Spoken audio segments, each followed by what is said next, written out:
எல்லாருக்கும் வணக்கம்.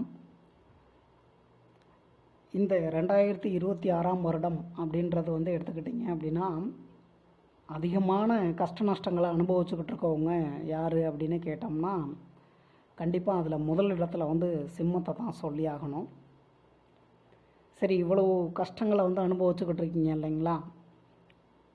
உங்களுக்குன்னு இவ்வளவு கஷ்டம் அப்படின்றது நடந்தாலும், கல்யாணம் எப்போ நடக்கும், குழந்தை பாக்கியம்லாம் எப்போ கிடைக்கும், இந்த மாதிரியான ஆசைகளும் இருக்கத்தான் செய்யும் இல்லைங்களா? நமக்கு ஒரு மனுஷனுக்கு எடுத்துக்கிட்டிங்கன்னா, எவ்வளோ கஷ்டம் அப்படின்றது வந்தாலும்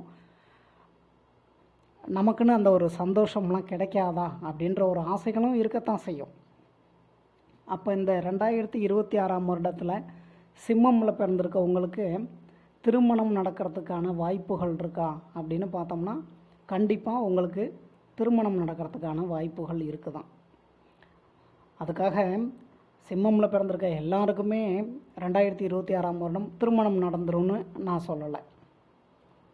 நீங்கள் திருமண வயதில் இருக்கீங்க, சிம்மமில் பிறந்திருக்கீங்க, நீங்கள் ஆணாக இருந்தாலும் சரி, பெண்ணாக இருந்தாலும் சரி, உங்களோட ஜாதகமில் இப்போ நடக்கக்கூடிய தசாபுத்திகள் அப்படின்றது திருமணத்துக்கு சாதகமாக தான் இருந்தது அப்படின்னா, கண்டிப்பாக உங்களுக்கு இந்த 2026ஆம் வருடம் திருமணம் நடக்கிறதுக்கான வாய்ப்புகள் இருக்குது.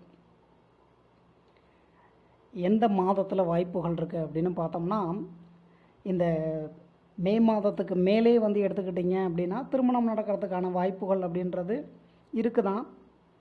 இருந்தாலும் எடுத்துக்கிட்டிங்க அப்படின்னா, நவம்பர் டிசம்பர் இந்த 2 மாதங்களில் அதிகப்படியான வாய்ப்புகள் இருக்குது. அதனால் சிம்மமில் பிறந்திருக்கவங்க கவலைப்பட்டுக்கிட்டு இருக்க வேண்டாம். உங்களுக்கான திருமணம் அப்படின்றது நவம்பர் இல்லைன்னா டிசம்பரில் கன்ஃபார்மாக நடந்துடும், உங்களோட ஜாதகமும் சாதகமாக அமைஞ்சா. இதில் ஒரு கேள்வி வரும், காதல் திருமணம் நடக்குமா அப்படின்னு சில பேருக்கு.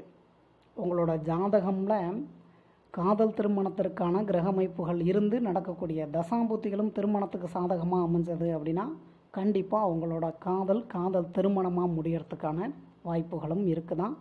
அதுவும் இந்த நவம்பர் இல்லைன்னா டிசம்பரில். கணவன் மனைவி உறவில் பிரச்சனைகள் பிரிஞ்சு வாழ்ந்துக்கிட்டு இருக்கீங்க பாருங்கள். உங்களுக்குமே எடுத்துக்கிட்டிங்கன்னா, உங்களோட ஜாதகமில் நடக்கக்கூடிய தசாபுத்திகள் சாதகமாக அமைஞ்சது அப்படின்னா, கண்டிப்பாக நவம்பர் டிசம்பர் இந்த 2 மாதங்களில் எடுத்துக்கிட்டிங்கன்னா, நீங்கள் மறுபடியும் ஒன்று சேர்ந்து வாழ்கிறதுக்கான வாய்ப்புகளும் இருக்குதான். அதனால் இவ்வளோ கஷ்டப்பட்டுக்கிட்டு இருக்கோம், நமக்கு சுபகாரியங்கள்லாம் எதுவும் நடக்காதா அப்படின்லாம் யாரும் கவலைப்பட்டுக்கிட்டு இருக்காதீங்க.